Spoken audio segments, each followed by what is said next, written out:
Hello everyone, welcome to Aditya Dayma classes. Sir, आज का exam हमारे स्टूडेंट्स का बहुत अच्छा गया। मोर और लेस जो भी क्वेश्चंस ब्रांच के और बाकी चैप्टर से आए थे वो सारे क्वेश्चंस हमारे स्टूडेंट्स को क्लास में कराया गया था। और सर जी वो हमारे मैथ से ही था मोस्टली। सर जी आज हम आपसे बात करना चाहते हैं ओएम और एसएम को लेके। बहुत ज़्यादा स्टूडेंट्स का रिक्वेस्ट आ रहा है कि सर क्या क्वेश्चन आ सकता है, थोड़ा बहुत हेल्प कर दीजिए। मेरे हिसाब से हम जो इस वीडियो में आपसे डील करने वाले हैं मोर और लेस कल का पेपर वही होना चाहिए। मोर और लेस मेरे को यही लगता है। आइए सर एक एक करके चीजों के ऊपर थोड़ा बात कर लेते हैं। चैप्टर 10 हम पहले एसएम से रिलेटेड बात कर रहे हैं आपसे। हम आपसे पूरा डिस्कशन करेंगे कि पेपर क्या होना चाहिए और किस किन चीजों से क्वेश्चन आना चाहिए। सर जी कमिंग टू चैप्टर 10, सर जी इससे एक 12 नंबर का क्वेश्चन आता है। ये 12 नंबर का क्वेश्चन किससे आ सकता है? देखो अब हमारे पास उतना तो समय नहीं है कि कल हम एग्जाम देने जाएं और सारा चीज कर लें। तो हम उन बच्चों को बता रहे हैं जिनको लग रहा है कि उनसे नहीं हो पाएगा, बट डोंट वरी, हम जो क्वेश्चन बोल रहे हैं बस उसको अगर आप ढंग से कर लें तो I hope if stars favour us we will definitely clear our exam tomorrow. तो सर जी क्या करना चाहिए मेरे को, हाउ शुड आई प्रोसीड? तो देखो सबसे पहला चीज जो मेरे हिसाब से तुमको ध्यान देना चाहिए, you should go and do chapter number 10 में स्ट्रेटेजिक इंप्लीमेंटेशन वाला part. This is very very very very important for you people. ये जो 7 मैकेंजी फ्रेमवर्क वाला है ना, strategy, structure, system, style, staff, shared values, skill, इसको पूरा सेट कर लो दिमाग में। पहला चीज क्या है? स्ट्रेटेजी। क्या है strategy? A set of decision and action aimed at gaining a sustainable competitive advantage. किस तरीके से हमको कॉम्पिटिटिव एडवांटेज मिलेगा, उसका एक तरीका, एक डिसीजन, किस तरीके से हम आगे बढ़ सकते हैं। स्ट्रक्चर, हम अपने ऑर्गेनाइजेशन स्ट्रक्चर को उस तरीके से फ्रेम करेंगे कि हमको जो ऑब्जेक्टिव अचीव करना है, कॉम्पिटिटिव एडवांटेज चाहिए, हम उसके लिए डिफरेंट डिफरेंट सर्जी स्ट्रक्चर बनाएंगे, ऑर्गेनाइजेशन स्ट्रक्चर, और सबको उसका जिम्मेदारी दे देंगे कि भाई तुम अब उसके लिए रिस्पॉन्सिबल हो। System, the flow of activities in the daily operation of A business. अब किस तरीके से काम होगा, कौन किससे कैसे बात करेगा नहीं करेगा, ये फ्लो ऑफ ऑपरेशंस और फ्लो ऑफ जो इंफॉर्मेशन होगा, जो टास्क का होगा, वो सारा चीज सिस्टम के थ्रू होगा। Style, how managers collectively spend their time. अब सबका अपना अपना तरीका है कि भाई वो किस तरीके से किस चीज को डील करेंगे। How is managers collectively spend their time and attention and how they use their symbolic behaviour. How management acts is more important than what management says. अब वो किस तरीके से चीजों को करता है। अब सपोज करो मेरे को बोल दिया कि मेरे को ये डिपार्टमेंट देखना है, अब हम खुद जाके अपने बंदों को किस तरीके से मोटिवेट करते हैं, हम खुद भी क्या काम कर रहे हैं। If I am not at all involve in anything, तो मेरा बंदा क्या खाक काम करेगा? That is what style is all about. Staff, how companies develop employees and shape basic values. ये क्या है, हर कंपनी को सबसे जरूरी है कि वो अपने एम्प्लॉय को डेवलप करे, डेवलप करके भाई उनके अंदर में वो इंटीग्रेट करे कि भाई तुम मेरे को रिप्रेजेंट कर रहा है, तुम गलत करेगा तो हम गलत हो जाएंगे। That is what. इसीलिए मेरे स्टूडेंट जो होते हैं वो अलग लेवल पे ऑपरेट करते हैं। Shared values, commonly held beliefs, mindsets and assumptions that shape how an organization behaves its corporate culture। मतलब सर जी अब अपने को पता है, अपने सर जी बिलोंग करते हैं टाटा को, तो टाटा का वैल्यूज है कि भैया वो जिसके यहाँ जो बंदे काम करते हैं उनके बारे में वो बहुत ज्यादा सोचता है, तो वहां पे काम करने वाले भी सब एक दूसरे के बारे में ज्यादा सोचते हैं। तो this is what we basically share the values with each other. Skills and organisation dominant capabilities and competencies. Skill अपने को समझ में आता है ना, नॉलेज एक अलग चीज है, स्किल एक अलग चीज है। स्किल आप विथ एक्सपीरियंस बहुत बड़े लेवल पे आपको स्किल आ जाता है, और नॉलेज हमको पता है इस चीज के बारे में, बट आपको वो आता है कि नहीं करना, वो एक स्किल है। आपको पता है गाड़ी चलाया जा सकता है, बट अगर आपको गाड़ी चलाना आता है तो that is a skill. That is what. खत्म हो गया। ये बहुत इंपॉर्टेंट है 7 मैकेंजी वाला, इसको जरूर करना। नेक्स्ट, इसके बाद sir strategic business unit, very very very very very important. मेरे को लगता है ये कल आना चाहिए। जो हम बोल रहे हैं उसको थोड़ा ढंग से करके जाना please sir. Strategic business unit है क्या सर? अब हमारा ऑर्गेनाइजेशन बहुत बड़ा है, मल्टीनेशनल कंपनी, आईटीसी है सर जी, ब्रिटानिया है, हम लोग बहुत बड़े लेवल पे ऑपरेट करते हैं। अब आईटीसी में टोबैको सेक्टर है, होटल सेक्टर है sir ji, there is FMCG and there is ये हैन तेन बहुत सारा चीज है। तो हम अपने मेजर सेक्टर्स जो उन सब में उन यूनिट्स को डिवाइड कर दे रहे हैं कि भैया अलग अलग सेक्टर बना दिए। तो अब मेरे यहाँ पे एक कंपनी है लेकिन अंदर में बहुत सारी कंपनीज बन गई, they are basically strategic business units. अब उन सबके अलग अलग एमडीज और सीईओज बना दिए गए। अब इनका काम है कि अब तुम इन कंपनीज को ध्यान दोगे, अपने अपने सेक्टर को। अब ये बंदे अपने अंडर में बाकियों को अपॉइंट करेंगे। तो अब हम आईटीसी के हेड हैं, लेकिन मेरे अंडर में जितने अब उन सबको अकाउंट फॉर कर सकते हैं। भाई तेरा सिगरेट का बिजनेस क्यों गिरा हुआ है, भाई तुम बिस्किट क्यों नहीं बेच पा रहा है, तो ये चीज अब अकाउंटेबिलिटी आ जाती। इससे क्या होता है सर जी, काफी जन क्या हो जाएंगे सर जी, टेंशन में आ जाएंगे। दूसरा चीज, एक डिवीजन ऑफ लेबर हो गया। अब एक ही आदमी 4 डिवीजन संभाले तो डेफिनेटली कुछ ना कुछ मिस्टेक हो सकता है। मेरा खर्चा इससे जरूर बढ़ेगा डेफिनेटली, इतने सारे सीईओ और एमडी बना देंगे तो डेफिनेटली सर जी मेरा खर्चा बढ़ेगा। बट इसका बहुत बड़ा प्लस पॉइंट है कि सर जी अकाउंटेबिलिटी आएगी, प्रॉफिटेबिलिटी बढ़ेगी और सबका एक्सपीरियंस एक दूसरे के साथ। हाँ, क्या सर ये लोग एक दूसरे से बात नहीं करते, डेफिनेटली करना तो पड़ेगा ही, कहीं ना कहीं बड़े लेवल पे डिसीजन लेना है, बहुत बड़ा कैपिटल एक्सपेंडिचर करना है, तो कहीं ना कहीं उसका मेरे दूसरे सेक्टर के ऊपर या दूसरे एसबीयू के ऊपर भी इंपैक्ट आ सकता है। तो this is what SBU is all about. तो ये सर जी हमको बहुत बेटर वे, कंट्रोल बहुत अच्छा रहेगा। यस और नो, हम अपने सेक्टर के एम्प्लॉय को कंट्रोल करेंगे, वो अपने सेक्टर का एम्प्लॉय को कंट्रोल करेगा, तो सब अपने अपने स्ट्रेटेजी के बेसिस पे काम करेंगे। And the people will be able to basically they will be able to understand what are their strengths and weaknesses, and even they can be able to take benefits of the or take advantage of the opportunities which are going to happen in the market, and they can also avoid the threats which can happen। आगे matrix organisation structure, मेरे को इसमें ये कुछ समझ में नहीं आ रहा, ये वेरी वेरी वेरी इंपॉर्टेंट होगा कल के एग्जाम के लिए। ज्यादा समय नहीं है सर अपने पास, मेरे को पता है। बिजनेस प्रोसेस रीइंजीनियरिंग ये होता क्या, पहले ये समझो, ये समझ जाओगे तो कुछ भी लिख लोगे। बिजनेस प्रोसेस रीइंजीनियरिंग, अब सपोज करो तुम अपना एक बिजनेस चला रहे हो, आप अपना बिजनेस चला रहे हो, उससे आपको फायदा हो रहा है, बट आपको लग रहा है कि आपका जो कंपटीटर है, जो मार्केट में बाकी लोग हैं, वो बहुत बड़े लेवल पे ग्रो कर रहे हैं, तो you need to basically change your structure. Yes और नो, आप जो जिस तरीके से काम कर रहे हैं वो काम डेफिनेटली उतने बड़े लेवल पे सर जी सही नहीं है। यस और नो, तो इसके लिए क्या किया जाता है, काफी जगह क्या करते हैं कि भाई अपने अंदर में ही अपने 2 एम्प्लॉय हटा दिया, एक अलग यूनिट बना दिया, ये कर लिया वो कर लिया, ऐसे कर लेते हैं लोग। बट अगर अपने इस तरीके से करेंगे तो डेफिनेटली सर, डेफिनेटली इससे अपने को बहुत बड़ा एक प्रॉब्लम होगा। क्या सर जी, आप सपोज करिए आपका एक घर बना हुआ है, अब आप उस घर को सर जी देख रहे हैं कि ढंग से बना हुआ नहीं है, मजा नहीं आ रहा है रहने में, ऐसे वैसे, अब आप अंदर में ही दीवार तोड़ रहे हैं, कर रहे हैं, ये कर रहे हैं, वो कर रहे हैं, इसमें एक तो खर्चे बहुत लगेंगे, दूसरा आपको उस लेवल का सेटिस्फैक्शन नहीं मिलेगा। सबसे बेस्ट क्या है, पूरा घर खत्म, हटाओ, फिर से एक नया निर्माण किया जाए अपने हिसाब से, वास्तु वस्तु सब कुछ परफेक्ट, बेस्ट काम होगा। यस और नो, यही बिजनेस प्रोसेस रीइंजीनियरिंग है। आप अपना बिजनेस का जो प्रोसेस है जिससे आप काम करते थे, अगर उससे आपको प्रॉपर आउटपुट मिल रहा होता है तो आप सोचते चेंज करने का नहीं, मतलब अभी आपका जो प्रोसेस है वो सही नहीं है, तो आप उसको पूरी तरीके से हटा दीजिए, पूरा जीरो पे आ जाइए, उसको पूरा हटाइए और फिर री इंजीनियर करिए। री इंजीनियरिंग मतलब अब वापस से चेक करो कि भैया मेरे को किस तरीके से आगे बढ़ना चाहिए जिससे मेरा प्रॉफिट या मेरा बिजनेस बहुत बड़े लेवल पे ग्रो करे एंड हमको एक कॉम्पिटिटिव एडवांटेज मिले। तो that is what business process reengineering. You again reengineer it, you again redefine it, और उसके लिए आप पूरी तरीके से प्लानिंग करते हो, तब जाके बंद करते हो। ऐसा नहीं ए भैया बोला आदित्य टाइम बंद कर दे, बंद कर दिए, ऐसा नहीं है सर। आप ये चीज याद रखना, समझ गए चीज को, क्लियर है। हाँ, हम आगे और भी वीडियोस डालते रहेंगे, सब्सक्राइब कर लेना, हो सकता है बहुत इंपॉर्टेंट तुम्हारे कुछ काम का आ जाए, ये ध्यान रख लेना। दूसरा चीज, हमारे यहाँ पे सीएमए का एक्सक्लूसिव बैचेस चलता है, अगर आपको कोई वीडियो क्लासेस भी चाहिए तो it is available, Google drive किसी में भी है सर अवेलेबल, और आप चाहें तो sir ji face to face classes भी कर सकते हैं। वी प्रोवाइड एक्सक्लूसिव क्लासेस और साथ में हम इंस्टीट्यूट के मटेरियल को पूरी तरीके से डील करते हैं, बट हमारा मटेरियल हाई लेवल का होता है, हम पहले उसको डील करते हैं। चलिए आगे बात करते हैं। तो ये हमारा बिजनेस प्रोसेस री इंजीनियरिंग हो गया। अब इसमें कुछ पॉइंट्स हैं, उनको तुम देख लो, खत्म। मेरे हिसाब से इस चैप्टर से रिलेटेड इन चीजों को कर लेने से तुम्हारा काम हो जाएगा।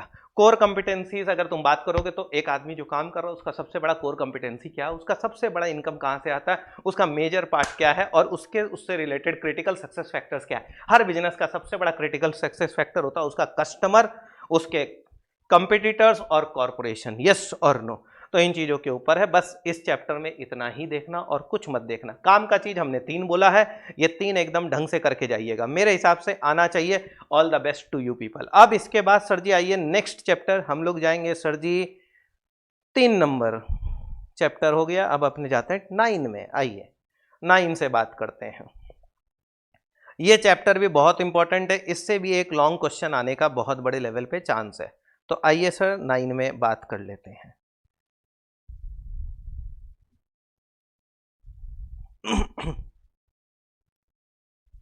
हाँ, strategic analysis and strategic planning. अब इसके अंदर में काम का क्या है, देख भाई हम तेरे को एक बात बताएंगे, पेस्ट और पेस्टल जो भी तुम पढ़ोगे आगे जाके, पी पॉलिटिकल होता है, ई इकोनॉमिकल होता है, सी सर एस सोशल होता है, टी टेक्नोलॉजिकल, पेस्टल में सोशल कल्चरल हो जाता है, और एल लीगल हो जाता है, ई सर जी अपना एनवायरमेंट हो जाता है। खत्म। इतना अगर तेरे को पता है तो तुम अंदर में कुछ ना कुछ लिख ही लेगा। पॉलिटिकल एनवायरमेंट अगर खराब है या आपका पॉलिटिकल पार्टी चेंज हो जा रहा है तो डेफिनेटली उसके चलते आपके ऊपर कुछ इंपैक्ट आ सकता है। Economic environment sir ji, rate of interest और जो भी कुछ इंपैक्ट आ रहा है इकोनॉमिक एनवायरमेंट में, उसके चलते भी बिजनेस में इंपैक्ट आ सकता है। इन्फ्लेशन के चलते जो रेट्स चेंज हो रहे हैं, सीआरआर पीआरआर, जो उसके चलते।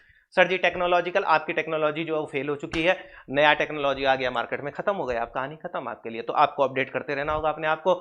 उसके बाद सर जी अपना सोशल, तो सोशल फैक्टर्स में सर जी क्या डेमोग्राफिक पैटर्न है, क्या कल्चर चल रहा है, क्या लोग प्रेफर कर रहे हैं, वो सारा चीज सोशल में आ जाता है। Now sir coming to this particular part, स्वॉट analysis will be very very very very important, very very very very important. देखो तुमने याद करने का कोशिश किया तो तुम गलत कर रहे हो। स्वॉट का मतलब क्या हुआ? S for strength, W for weakness, O for opportunity, T for threat. Strength weakness company का इनहेरेंट इंटरनल होता है जो उसका है, अपॉर्चुनिटी थ्रेट एक्सटर्नल होती है। एक्सटर्नल जो हो सकता है फ्यूचर में कुछ ऐसा होगा तो मेरे लिए क्या हो सकता है, करेक्ट है। स्ट्रेंथ आपका क्या है? आपका मैनेजर बहुत स्ट्रांग है, आपका कॉस्ट ऑफ प्रोडक्शन सबसे लोअर है, आपका टेक्नोलॉजी बहुत स्ट्रांग है, आपका वर्कर जो एफिशिएंट है, दैट इज योर स्ट्रेंथ। ये सब चीजें आपकी स्ट्रेंथ हो सकती है, तो आप उसको हमेशा मेंटेन करके चलिए। आज आप पढ़ रहे हैं तो पढ़ते वक्त आपका क्या स्ट्रेंथ? आपका मेमोरी बहुत स्ट्रांग है, तो आपका स्ट्रेंथ हो गया। सर जी आप बहुत जल्दी पिकअप कर लेते हैं चीज को, ये आपका स्ट्रेंथ हो गया, समझ गए चीज को। वीकनेस, आप बहुत लेजी हैं, दैट इज योर वीकनेस। तो एक कंपनी का वीकनेस क्या हो सकता है? सर जी उसका वर्कर बदमाश है, जब देखो तब सर जी क्या कर देता है, सर जी स्ट्राइक पे चला जाता है। सर उसके यहाँ पे कंपटीटर्स बहुत बड़े लेवल पे हैं, तो उस सिचुएशन में सर जी एक वीकनेस है, उसको कहीं ना कहीं प्रॉब्लम हो सकता है, सब्स्टिट्यूट उसके प्रोडक्ट की ज़्यादा है, तो ये सब चीज़ हो सकता है। तो ये अपना इनहेरेंट जो खुद का इंटरनल होता है ना, वो स्ट्रेंथ और वीकनेस होता है। एक कंपनी को अपने स्ट्रेंथ को मेंटेन करना चाहिए और वीकनेस को कम करते रहना चाहिए। उसको वीकनेस के लिए सर जी हमेशा अपने आप को कहीं ना कहीं प्रिपेयर रखना चाहिए कि कुछ भी हो मेरे को अपना वीकनेस को कहीं ना कहीं सर जी स्टॉप करना है, रोकना है, दैट इज व्हाट। अपॉर्चुनिटी और थ्रेट क्या है? मार्केट में एक्सटर्नल एनवायरनमेंट में बहुत सारा चेंजेस आता है, वो चेंजेस आपके लिए एक अपॉर्चुनिटी भी बन सकता है, वो थ्रेट भी बन सकता है। तो एक बिजनेस अगर प्रोएक्टिव है तो अपॉर्चुनिटी का अगर बहुत बड़े लेवल पे बेनिफिट ले तो वो स्ट्रेंथ के बेसिस पे उस अपॉर्चुनिटी पे एक बहुत बड़े लेवल पे हिट करेगा और अपना ग्रोथ ले लेगा। सर जी एक एग्जांपल, अभी अभी गवर्नमेंट ने बोला कि हम लोग ग्रीन हाइड्रोजन के ऊपर फोकस करेंगे, तो जो कंपनीज उससे रिलेटेड है उनके लिए वो एक अपॉर्चुनिटी स्ट्रेंथ के रूप में आ जाएगी और वो फटाफट उसको बनाएंगे। जितनी कंपनी सर जी इलेक्ट्रॉनिक व्हीकल्स बना रही है उनके लिए आज के दिन अब ईवी मॉडल ज़्यादा बेटर हो गया, यस और नो? सर जी ये सब चीज़ों के चलते एक फ़ायदा हो रहा है, यस और नो? ड्रोन के आने से, ड्रोन्स के आने से कैमरामैन का वर्क कम हो गया, यस और नो?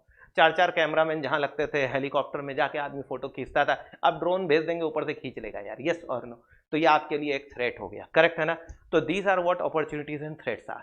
आपको कोशिश करना है कि आपका ऑर्गेनाइजेशन प्रिपेयर्ड रहे, कोई भी तरीके का थ्रेट हो तो उसके लिए प्रोएक्टिव एक्शन लेके उसका इंपैक्ट मिनिमाइज किया जा सके, दैट इज व्हाट। समझ गए चीज को? कोरोना आया, कईयों का बिजनेस ठप हो गया, यस और नो? और जो प्रोएक्टिव थे हम लोग जैसे टीचर्स, हम लोगों ने क्या किया, तुरंत एक सेटअप बैठाया और उसके बेसिस पे आपको सर जी क्लासेस दी। तो ये हमारे लिए क्या हो गया सर जी, हमने उस थ्रेट को अपने लिए एक स्ट्रेंथ के रूप में यूज किया, तो दैट इज व्हाट। तो ये ध्यान रखना। आगे सर, अब इसके अंदर में लिखा हुआ है, आप पढ़ सकते हैं, कोई दिक्कत नहीं है, लेकिन अगर आपके पास उतना समय हो तो करना। Now coming to BCG matrix, very very very important, very very very very very very very important. Sir ji BCG, अब समझो चीज को, इसके अंदर में 4 है सर जी, स्टार, स्टार के बाद कैश काउ, कैश काउ के बाद सर जी अपना क्वेश्चन मार्क और डॉग, ये 4 हैं। डॉग, क्वेश्चन मार्क, स्टार और कैश काउ। सबसे पहले क्वेश्चन मार्क समझो। क्वेश्चन मार्क क्या हो गया सर जी? एक आदमी काम कर रहा है, सपोज करो, अब पर्सन इज वर्किंग, अब company is working in the environment और ऑर्गेनाइजेशन है उसकी, वो चल रही है, जो चला रहा है, अब वो ग्रो भी कर सकता है और वो खत्म भी हो सकता है, यस और नो? अभी क्वेश्चन मार्क है, अंडरडॉग टीम है। न्यूजीलैंड एक टाइम पे एक अंडरडॉग टीम थी, जीत भी सकती है, हार भी सकती है, क्या करेगी किसी को नहीं पता है, तो that is what a question mark. Question mark अभी पता नहीं है, ये बंदा उठ भी सकता है और ये बंदा खत्म भी हो सकता है, तो राइट नाउ ये कर रहा है, काम कर रहा है, he sustaining in the market, anything can happen. New teachers आए मार्केट में, वो सर जी पढ़ा रहे हैं, तो वो अभी के लिए एक बार के लिए क्वेश्चन मार्क है।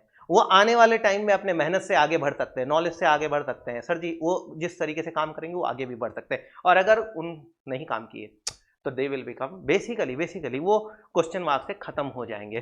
तो सर जी क्वेश्चन मार्क एक स्टेज है जहां से कोई भी आदमी ऊपर या नीचे जा सकता है, नीचे जाएगा तो डॉग, मतलब वो खत्म, फिर उसका कोई इज्जत नहीं है, तो दैट इज व्हाट डॉग। तो सर जी डॉग क्या जो नया आदमी होता वही होता? नहीं, जब कोई प्रोडक्ट अपना मैच्योरिटी पे हाईएस्ट पॉइंट पे रीच कर चुका उसके बाद वो मार्केट से निकलना चालू होता है, तो that is they become dog. Nokia अपने आप में एक डॉग हो गया था, यस और नो, एक टाइम के बाद नोकिया खत्म हो गया मार्केट से, करेक्ट है। इसके बाद सर जी क्वेश्चन मार्क से अगर आप ग्रो कर गए, यू विल बिकम स्टार। अब आपका नाम हो गया मार्केट में, लोग आपके पास आ रहे हैं पढ़ने के लिए, बहुत बड़े लेवल पे बैचेस बन रहे हैं, हम लोग आज अपना मार्केट में बहुत बड़े लेवल पे सेल कर रहे हैं वीडियोस, यस और नो। तो इस चक्कर में सर जी क्या है, अब हम लोग स्टार हो गए, हम लोगों का रेवेन्यू ग्रो कर रहा है, मार्केट शेयर बढ़ रहा है, and we are earning like anything right now. तो ये हम लोग क्या हो गए sir, we have become stars now. इसके बाद सर जी स्टार होने के बाद आदमी का मार्केट शेयर बढ़ता है, उसका प्रॉफिटेबिलिटी बढ़ता है, उसका रिटर्न बढ़ता है, वो बहुत भयानक लेवल पे पैसा कमाने लगता है, एक्यूमुलेट करने लगता है। सर जी स्टार के बाद आता है सर जी अपना कैश काउ। अब आप जब मार्केट में शेयर हो गए हैं, आपका पूरा हो चुका है, सब कुछ हो गया, तो अब आपका हाईएस्ट मार्केट शेयर है, आप सांड हो चुके हैं, आपके पास पैसा भरा हुआ है, आप कैश काउ, आपके पास बहुत पैसा है, आप हाईएस्ट शेयर पे आ चुके हैं, लेकिन अब आपका रिटर्न उस लेवल पे नहीं है, क्योंकि अब और ग्रोथ नहीं है इसके अंदर में, मार्केट एक मैच्योरिटी स्टेज पे आ गया है, तो एक कैश काउ के बाद आदमी डॉग बन जाता है, क्योंकि वो धीरे धीरे फिर क्या होता है, उस मार्केट से वो बाहर हो जाता है, क्योंकि उसका प्रोडक्ट एक मैच्योरिटी स्टेज पे आ चुका, हाईएस्ट स्टेज पे आ चुका है, जहां से फिर उसकी डिक्लाइनिंग चालू हो जाती है। समझ गए चीज को, this is what BCG is all about. इसके बाद आपका सर जी एक एनसॉफ मैट्रिक्स है। एनसॉफ मैट्रिक्स क्या है सर जी, बहुत इजी है, इसको तुम लोग पता है इस तरीके से देखोगे तो कभी याद नहीं होगा।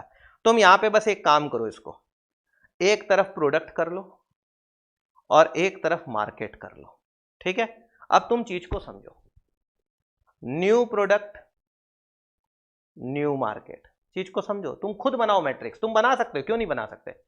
सब जगह न्यू और एग्जिस्टिंग का कॉम्बिनेशन बैठाना है, न्यू प्रोडक्ट न्यू मार्केट, तो हम प्रोडक्ट भी नया ला रहे हैं, हम मार्केट भी नया कर रहे हैं, यस और नो। तो जब नया प्रोडक्ट होगा, नया मार्केट होगा, तो basically we are going for diversification. अब डाइवर्सिफिकेशन, आप नया प्रोडक्ट ला रहे हैं तो आपने कुछ नया बनाया होगा, यस और नो, और मार्केट भी नया ले रहे हैं, तो that is what.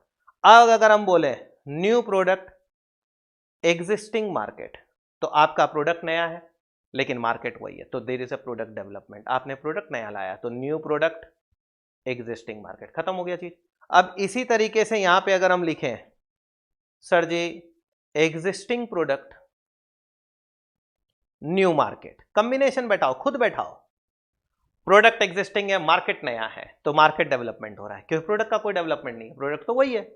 Last existing product existing market, दोनों ही सेम है, तो basically we are going to expand हमारा मार्केट, मार्केट पेनिट्रेशन बोलते हैं इसको, आप अपना मार्केट शेयर बढ़ाने का कोशिश कर रहे हैं, खत्म हो गया चीज, इसमें क्या पढ़ाएगा और आदमी। अब तुम इसके ऊपर पढ़ते रह जाओगे, याद करते रहोगे, कुछ नहीं उखड़ेगा उससे, कोई मतलब नहीं है। Stage of maturity, industry maturity क्या है सर जी, अपने को पता है sir ji, embryonic growth, maturity and ageing, ageing को ही डिक्लाइन बोलते हैं और कुछ नहीं है ये। स्टेजेस इन स्ट्रेटेजिक प्लानिंग, इसमें कुछ काम का नहीं है, हमने जो बोला बीसीजी एनसॉफ, ये ध्यान रखना। आगे स्ट्रेटेजिक मैनेजमेंट और स्ट्रेटेजिक प्लानिंग का सर जी डिफरेंसेस को याद कर लेना, इसमें हम कुछ नहीं कर पाएंगे, तुमको याद ही करना पड़ेगा, इसको थोड़ा ध्यान रखना है। इसके अंदर 5 पॉइंट है। It focuses on productive results, new markets, new products, new technology. तो ये सर जी मैनेजमेंट बेसिकली क्या है ना, एक्टिव है। प्लानिंग क्या है सर जी, बैठ के सोचना है, इसके अंदर में बहुत टाइम लगता है। It focus on making optimal strategic decision, it is management by plans, it is management by action और results, it is organization action process, it is analytical process, it broadens focus to include psychological, sociological and political variables, यहाँ पे business, economic and technological variables है। it is about choosing things to do and also about the people who will do them, it is about choosing things to do only। तो sir जी ये तो planning है, ये बस ये देखेगा कैसे कैसे क्या करना है, बट कौन करेगा नहीं करेगा, एक्शन वैक्शन सब कुछ कौन करेगा, स्ट्रेटेजिक मैनेजमेंट करेगा। आगे नेक्स्ट पेस्टल फ्रेमवर्क, इसको थोड़ा रीड कर लेना। हमने अभी तुमको बोला ना पेस्टल में पॉलिटिकल फैक्टर्स, इकोनॉमिक फैक्टर, जो हमने तुमको बोला सोशल कल्चरल फैक्टर, ऐसे ही देखो ना, PEST for technological, E for economical, L for legal framework. Legal में कुछ चेंज आ जाए तो आपके ऊपर क्या इंपैक्ट करेगा, that is what. Porter's 5 forces model, very very very very important, आपको इसका 5 पॉइंट याद रखना चाहिए। थ्रेट ऑफ एंट्री, कोई नया बंदा अगर आ जाए तो इससे बचने के लिए सर जी अपने पास बहुत सारा फायदा है। गवर्नमेंट अगर कुछ रूल्स रेगुलेशन लगा दे, पेटेंट दे दे कि भैया जिसके पास इसका पेटेंट है वही कर सकता है, तो वो बंदा ही सिर्फ करेगा ना, तो वो अपने को एक फायदा है sir ji. Economies of scale क्या है सर जी, हम जो प्रोडक्शन आज पहले से कर रहे हैं, तो मेरा जो कॉस्ट आएगा, वो सबसे कम आएगा। आज हमारे पास सर जी ये सेटअप है, सब कुछ है, हम इससे आपको सब कुछ प्रोवाइड कर रहे हैं, तो डेफिनेटली सर जी हम जो आपको प्रोवाइड कर रहे हैं, मेरे को पता है मेरा सारा कॉस्टिंग एवरेज कॉस्ट क्या है, तो हम जिस लेवल पे नया बंदा आएगा उसका कॉस्ट ज्यादा रहेगा, करेक्ट है। ब्रांड लॉयल्टी हमसे जो पड़ रहा है वो किसी और से नहीं पड़ेगा, या जो कस्टमर जिस ब्रांड से जो आदमी खरीद रहा है वो बंदा उसके साथ लॉयल हो जाता है, तो फिर वो उसी का प्रोडक्ट खाता और पीता है, यस और no. Absolute cost advantages, sir हमारा कॉस्ट सबसे कम है तो उसके चलते हमको एक फायदा होता है क्योंकि हम हाईएस्ट लेवल पे टेक्नोलॉजी यूज कर रहे हैं। कस्टमर स्विचिंग कॉस्ट, कस्टमर एक प्रोडक्ट से दूसरे को प्रोडक्ट में शिफ्ट होगा तो उसका कॉस्ट के ऊपर उसके ऊपर कुछ इंपैक्ट आता है, तो उसको भी वो कंसिडर करता है दूसरी जगह जाने के पहले। गवर्नमेंट रेगुलेशन, पेटेंट वेटेंट को लेके। Competitive rivalry, threat from competitors, basically इसको ये बोलते हैं। कंपिटिटर से थ्रेट, अगर आपका कंपिटिटर कुछ भी चेंज कर रहा है तो डेफिनेटली सर जी वो नया प्रोडक्ट लाने वाला, कोई ऐसा स्ट्रेटेजिक डिसीजन ला रहा है, कैटरीना कैफ को बोलेगा माजा पी ले, फेंटा पी ले, तो डेफिनेटली उसका तो ज्यादा चलने लग जाएगा, तो मेरे को भी तुरंत श्रद्धा कपूर या किसी को लाना होगा ना, सर जी तुम तो पी ले थोड़ा। That is what bargaining power of the buyers, buyer का क्या बार्गेनिंग पावर है, अगर उनका पावर हाई है तो डेफिनेटली सर जी आप अपना प्रोडक्ट का प्राइसेस को ज्यादा बढ़ा नहीं सकते। थ्रेट फ्रॉम सर जी bargaining power of supplier, supplier sir जी अगर ज्यादा है, सप्लायर एक ही है, उस बंदे के पास बार्गेनिंग पावर ज्यादा है तो उसका रॉ मटेरियल उसके ऊपर डिपेंडेंट है, तो बहुत कुछ इंपैक्ट उसके ऊपर भी करता है। अभी चाइना से आ रहा था ना चिप, नहीं आ रहा, तो लैपटॉप के दाम कितने बढ़ गए, तो इस चक्कर में सर जी क्या हो गया, अब जो लैपटॉप आ रहे हैं उसके अंदर में सर जी डेडिकेटेड ग्राफिक कार्ड नहीं है, तो ये एक प्रॉब्लम हो रहा है हम लोग को, उसके चलते बहुत खर्चे बढ़ गए हमारे। थ्रेट ऑफ सब्सटीट्यूट्स, अगर मार्केट में आपका प्रोडक्ट का बहुत ज्यादा सब्सटीट्यूट है तो डेफिनेटली आपके ऊपर एक माइनस पॉइंट हो सकता है इसका, करेक्ट है। बस इतना ध्यान रखो, मेरे हिसाब से इतना करने से ये चैप्टर आपका हो जाएगा, ये ज्यादा इंपॉर्टेंट था जो हमने आपको अभी बोला, इतना कर लो हो जाएगा काम। आगे बात करते हैं सर जी, वीडियो थोड़ा लेट हो गया सर, टाइम नहीं मिला मेरे को, स्टूडेंट्स के बहुत मैसेज आ रहे थे, तब जाके हमने सर जी सोचा कि ठीक है कुछ बना दिया जाए। आइए सर अब अपने बात करते हैं आपका पहला चैप्टर, पहले इसको सेटल कर देते हैं जिससे आपका एसएम पूरी तरीके से सेटल हो जाएगा। मेरे हिसाब से तुमको इसको थोड़ा ढंग से कर लेना चाहिए, यह आपका सबसे बड़ा पार्ट है जहां से आप स्कोर कर सकते हैं। नौ पहले चैप्टर में सर जी विजन, मिशन और ऑब्जेक्टिव गोल्स ये क्या होते हैं, हम तुमको एक शॉर्ट में बता देते हैं। विजन का मतलब होता है एकदम एक्सट्रीम, जो मेरा सपना है, मेरे को क्या करना है, I want to give education to every person who wants, I want enlightenment everywhere, हम चाहते हैं नॉलेज हर जगह, ये मेरा फोकस है। सेंट जेवियर्स कॉलेज, नीहिल अल्ट्रा, दिस इज द विजन, जो हाईएस्ट जहां पे वो बंदा रीच करना चाहता है, दैट इज व्हाट बेसिकली आपका विजन हो गया, जहां से एक कंपनी की पहचान बन जाती है कि ये बंदा इसी चीज के लिए, तो उसका विजन स्टेटमेंट हो गया। जो फाउंडर होता है वो ये सोच के बनाता है इस कंपनी को यहाँ लेके जाना है, तो लॉन्गेस्ट रेंज पे जो जाके हिट करेगा, जो आपका अल्टीमेट चीज है, वो आपका विजन हो गया, समझ गए। मिशन, अब उस विजन तक पहुंचने के लिए क्या आप तुरंत पहुंच जाएंगे, सर वो विजन आपका 50 साल का, जनरेशन का भी हो सकता है, यस और नो। तो उसको रीच करने के लिए आप अपने इस सपने को पूरा करने के लिए अपने आप को पार्ट्स बाय पार्ट्स आगे ग्रो करते हैं, यस और नो। तो डेफिनेटली सर जी उसको ब्रेक करना पड़ता है, वो जो ब्रेक्स होते हैं ना वो सर जी मिशन होते हैं। ये मिशन भी जो होता है ना ये भी लॉन्ग रेंज का होता है, 5-5 साल का आदमी फ्रेम करता है कि हम इस 5 साल में यहाँ रीच करेंगे, या 10 साल में यहाँ रीच करेंगे, या 15 साल में मेरा ये टारगेट है हम यहाँ पहुंच जाए। That is what mission is all about. Then come sir जी क्या आपका ऑब्जेक्टिव, ऑब्जेक्टिव क्या हो गया, अब उससे छोटा, अब अपने 2 साल 3 साल का ले लिए या 1 साल का ले लिए, एक बार मान लो अगर 5 साल का फ्रेमवर्क है तो 5 साल में रीच करना है, तो 5 साल को भी ब्रेक करना होगा, तो हम लोग 1 ईयर का एक टारगेट ले लिए, दैट इज माई ऑब्जेक्टिव। अब हम उसके बेसिस पे आगे काम करेंगे। अब इसके अंदर में ये रेगुलर बेसिस पे ये सारा चीज चेंज होते रहेगा, क्योंकि मार्केट हमारे हाथ में नहीं है, कंट्रोल हमारे हाथ में नहीं है। कोरोना आएगा हमको पता था, नहीं था। उसी तरीके से गवर्नमेंट क्या रूल्स लाएगी, रेगुलेशन लाएगा, कब नया कंपटीटर आ जाएगा, कब सर जी सब्स्टिट्यूट आ जाएगा, कब क्या रेगुलेशन चेंज हो जाए, कब पेस्टल में कोई कहानी कर दे मेरे साथ, ये सारा चीज है ना। तो हम लोग को रेगुलर बेसिस पे अपने आप को चेंज करते रहना पड़ेगा, अपडेट करते रहना पड़ेगा, and these things has to be change. तो ऑब्जेक्टिव हो गया। अब उस ऑब्जेक्टिव को अचीव करना है कि मेरे को इस साल 2000 करोड़ का प्रॉफिट चाहिए, तो उसके लिए मेरे को बोलना पड़ेगा अपने सारे एसबीयूज को, स्ट्रेटेजिक बिजनेस यूनिट्स को, सुन तुम इतना तुम इतना तुम इतना तुम इतना, गोल दे दिया है उनको, समझ गए चीज को। दैट इज व्हाट, और कुछ नहीं है इसके अंदर में। आगे बात करो,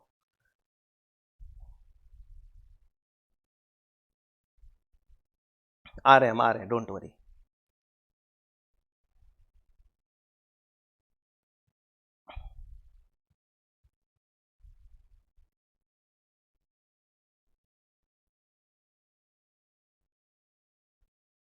strategic levels in an organisation, इसको थोड़ा देख लेना, मेरे हिसाब से तुमको पढ़ लेना चाहिए इसको एक बार। Corporate level, business level and functional level, बस यही है इसके अंदर में। मेरे हिसाब से इस चैप्टर में और कुछ काम का वैसा नहीं है। स्ट्रेटेजी का मतलब अपने को भी पता है कि भाई किस तरीके से हम अपना ऑब्जेक्टिव रीच कर सकते हैं, किस तरीके से सामने वाले को हरा सकते हैं, वो हमारे लिए क्या हो गया सर जी, स्ट्रेटेजी हो गया। इस चैप्टर में इतना करने से तुम्हारा काम हो जाएगा मेरे हिसाब से। अभी तक हमने जो बताया, अगर कोई इस चीज़ को ढंग से पढ़ ले, सुन ले और उसी चीज़ के बेसिस पे आप थोड़ा अगर पढ़ लेंगे तो सर जी मेरे हिसाब से आपका एसएम का पेपर बहुत अच्छा हो जाएगा। I think you have understood everything, yes और नो। आप इसको देखिए, मैं आपके साथ फिर मिलता हूं ओएम के साथ। तो पहले आप इसको देखो, मैं वीडियो को जानबूझ के ब्रेक कर रहा हूं, क्यों? क्योंकि सर जी मेरे को पता है कि तुम्हारे पास टाइम नहीं होगा पूरा 1 घंटे का वीडियो देखने का। तुम इसको देख लो, जिसको एसएम में प्रॉब्लम हो वो इसको देखे। ओएम का भी हम कुछ आपके साथ बात करना चाहते हैं। मेरे हिसाब से ओएम में क्या क्या क्वेश्चन आएगा वो भी हम डील कर देते हैं। क्या बोलते हो, कर दें अभी? अच्छा, मेरा स्टूडेंट बोल रहा है कि अभी कर दीजिए तो थोड़ा बेटर रहेगा सर, इसी में कर दीजिए ना प्लीज। तो चलिए सर ओएम का भी बात कर लेते हैं। नाउ ऑपरेशन मैनेजमेंट में क्वेश्चन, सर जी सबसे इंपॉर्टेंट पार्ट, किस किस से प्रैक्टिकल क्वेश्चन आ रहा है हम आपको वो बता देते हैं। आप उतना देख लो, मेरे हिसाब से उससे भी आप पास हो जाएंगे। सर जी सबसे पहला चैप्टर 7, आइए देखते हैं। ये सब हमने कराया बच्चों को, और हम आपको बोलेंगे चैप्टर 7 में this is very very very important. Illustration number 12 तुम थोड़ा ढंग से देख लेना please sir, it is very important. 208 number page तुम्हारे इंस्टीट्यूट के मैथ का, एक ये देख लेना और दूसरा तुम देख लेना सर जी इलस्ट्रेशन 10। ये दो कर लेने से तुम्हारा काम हो जाएगा इसके अंदर में। और इसके अंदर में कुछ काम का, एक मिनट,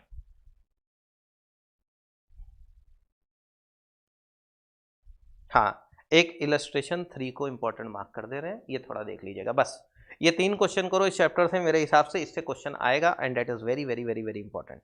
नाउ नेटवर्क वाला पार्ट कियो ना इस चैप्टर को, ये वेरी वेरी इंपॉर्टेंट है तुम्हारे लिए। इससे भी एक क्वेश्चन हमेशा आता है चैप्टर 6 से। इससे तुमको क्या करना चाहिए, क्रिटिकल पाथ वाला करो। हम बोलेंगे क्रैशिंग मत करना, क्रैशिंग दरकार नहीं है तुमको करने का। अगर आता है तो वेल एंड गुड, नहीं आता है तो नेटवर्क के ऊपर ज्यादा कंसंट्रेट करो। ड्यूरेशन निकालने वाला, क्रिटिकल पाथ निकालने वाला और फ्लोट लोड थोड़ा देख लेना। साथ में हो सके तो पर्ट का फॉर्मूला देख लेना, जिसके अंदर में सर मोस्ट लाइकली वाला पार्ट था वो थोड़ा सा देख के जाना। और कुछ करने का तुमको दरकार नहीं है इसके अंदर में। इस चैप्टर को वेरी वेरी इंपॉर्टेंट मार्क कर दो। Difference between PERT and CPM को वेरी वेरी इंपॉर्टेंट मार्क कर देना, इतना तुम पढ़ लो जरूर प्लीज। एक प्रोबेबिलिस्टिक नेचर का है, ये ध्यान रखना पर्ट वाला। आगे क्वेश्चन का अगर बात करोगे क्या इंपॉर्टेंट है, तो हम तुमको बोलेंगे इलस्ट्रेशन 2 को ढंग से करके जाना, this is very very important. और इलस्ट्रेशन 1 सर जी ये हमको उतना इंपॉर्टेंट नहीं लगता, 2 वेरी वेरी इंपॉर्टेंट है आपके लिए, उसको ढंग से देखिए। और 3 को देख लो बस, ये 2 क्वेश्चन देखिए ढंग से, मेरे हिसाब से इससे आपका हो जाएगा। ना कमिंग टू चैप्टर 5, एक सेकेंड,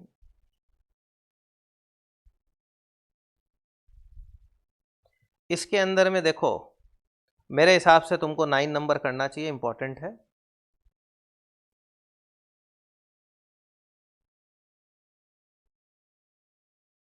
एंड 6 ये कर लो इसमें से।